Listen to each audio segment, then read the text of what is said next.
பிரியமானவர்களே, இயேசு கிறிஸ்துவின் இணையற்ற நாமத்தில் உங்களை வாழ்த்துகிறேன். இந்த மன்னாற்றுடைய என்ற டெய்லி பாட்காஸ்டை கேட்கிற உங்கள் ஒவ்வொருவரையும் கர்த்தர் ஆசீர்வதிப்பாராக. மத்தேயு 23வது அதிகாரம் 25வது வசனம் இப்படியாய் கூறுகிறது: மாயக்காரராகிய வேதபாரகரே, பரிசேயரே, உங்களுக்கு ஐயோ! போஜன பாத்திரங்களின் வெளிப்புறத்தை சுத்தமாக்குகிறீர்கள், உட்புறத்திலோ அவைகள் கொள்ளையினாலும் அநீதத்தினாலும் நிறைந்திருக்கிறது என்பதாக. பரிசேயன் என்றால் யார்? ஹூ இஸ் பாரிசி என்ற தலைப்பின் கீழ் இன்றைய மன்னாவை தியானிக்கப் போகிறோம். மாயக்காரர்கள், அதாவது மாய்மாலம் செய்பவர்கள் தான் பரிசேயர்கள் என்று மேற்குறிப்பிட்ட வசனம் கூறுகிறது. இயேசு தன்னுடைய மலை பிரசங்கத்தில் மத்திய 6வது அதிகாரம் 1 முதல் 18 வசனங்களில் பரிசேயர்களின் குணாதிசயத்தை சுட்டிக்காட்டினார். மனிதர்கள் தங்களை புகழ வேண்டும் என்பதற்காக மாய்மாலம் செய்பவர்கள் தான் பரிசேயர்கள். தான தர்மம் செய்யும் போதும், ஜெபம் செய்யும் போதும், உபவாசம் செய்யும் போதும் மனிதர்கள் தங்களை புகழ வேண்டும் என்று செய்பவர்கள், மாய்மாலம் செய்கிறவர்கள், அவர்கள்தான் பரிசேயர்கள். இந்நாட்களில் அநேக சபைகளில் பரிசேயர்கள் காணப்படுகிறார்கள். மற்றவர்கள் காணும்படி தான தர்மம் செய்து தங்களுக்கு புகழ்ச்சியை தேடிக் கொள்ளுகிறவர்கள், பார்வைக்கு வீண் வார்த்தைகளோடு நீண்ட ஜெபம் செய்பவர்கள், உபவாசத்திலும் உண்மைத்தன்மை இல்லாமல் மற்றவர்கள் தங்களை புகழ வேண்டும் என்று தங்கள் கிரியைகளை வெளிக்காட்டுபவர்கள் எல்லாரும் இன்றைய பரிசேயர்கள் தான். மத்தேயு 23:23 கூறுகிறது: மாயக்காரராகிய வேதபாரகரே, பரிசேயரே, உங்களுக்கு ஐயோ! நீங்கள் ஒர்த்தலாம் வந்தயத்திலும் ஜீரகத்திலும் தசமபாகம் செலுத்தி நியாயப்பிரமாணத்தில் கற்பித்திருக்கிற விசேஷித்தவைகளாகிய நீதியையும் இரக்கத்தையும் விசுவாசத்தையும் விட்டுவிட்டீர்கள். இவைகளையும் செய்ய வேண்டும், அவைகளையும் விடாதிருக்க வேண்டும் என்பதாக. இப்படி இரக்கமற்ற சட்டத்திட்டக்காரர்கள் பரிசேயர்கள் என்பதை அறிந்து கொள்ள வேண்டும்.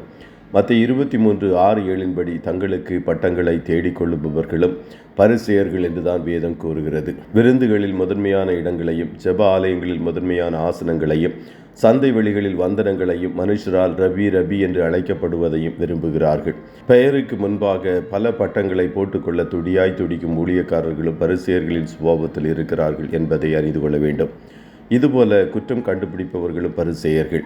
இந்த பட்டியல் இந்நாட்களில் நீண்டு கொண்டே போகிறது. சபையில் தாழ்மையின் சுபாவத்தை அணிந்து கொள்ளாமல் பரிசேய குணங்களை அணிந்து கொண்டிருக்கிற திரளான விசுவாசிகள் உண்டு. அனைத்து விதமான சபைகளிலும் இவ்வகையான பரிசேயர்கள் இந்நாட்களில் காணப்படுகிறார்கள். மெயின்லைன் சபை பரிசேயர்கள், பெந்தேகோஸ்தே சபை பரிசேயர்கள், மெதடிஸ்ட் சபை பரிசேயர்கள் என்று எல்லா சபைகளிலும் பரிசேயர்கள் காணப்படுகிறார்கள்.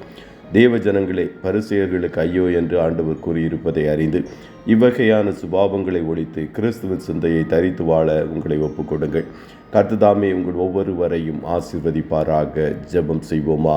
நல்ல தகப்பனே, உம்மை நன்றியோடு துதிக்கிறோம். இந்த மன்னாற்றுடைய இந்த டெய்லி பாட்காஸ்டை கேட்கிற உம்முடைய பிள்ளைகள் ஒவ்வொருவரையும் கர்த்தர் ஆசீர்வதிப்பீராக. ஆண்டவரே, எல்லா விதமான மாய்மாலங்களை விட்டு உம்மை உண்மையாய் உத்தமமாய் பின்பற்றுகிற பாத்திரங்களாய் நாங்கள் காணப்பட எங்கள் ஒவ்வொருவருக்கும் கர்த்தர் கிருபை தாரும் என்று சொல்லி ஜெபிக்கிறோம். நீர் உள்ளத்தில் உண்மை இருக்க விரும்புகிற நல்ல தேவன் ஆண்டவரே, ஆகையால் சகலமும் உமக்கு முன்பாக வெளியரங்கமாய் இருக்கிறது என்பதை அறிந்து உம்மில் காணப்பட்ட சிந்தையை தரித்தவர்களாய் நாங்கள் ஜீவிக்க இன்றைய தினம் எங்களை அர்ப்பணிக்கிறோம்.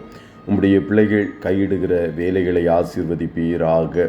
காரிய சித்தியை கட்டளையிடும், போக்கிலும் வரத்திலும் உடனிரும், கண்மணி போல காத்தருளும். ஆட்டுக்குட்டியானவரின் இரத்தத்தின் பாதுகாப்பிற்குள்ளாய் ஒவ்வொருவரையும் கொடுத்து இயேசுவின் நாமத்தில் வாழ்த்தி ஜெபிக்கிறோம் நல்ல பிதாவே. ஆமே.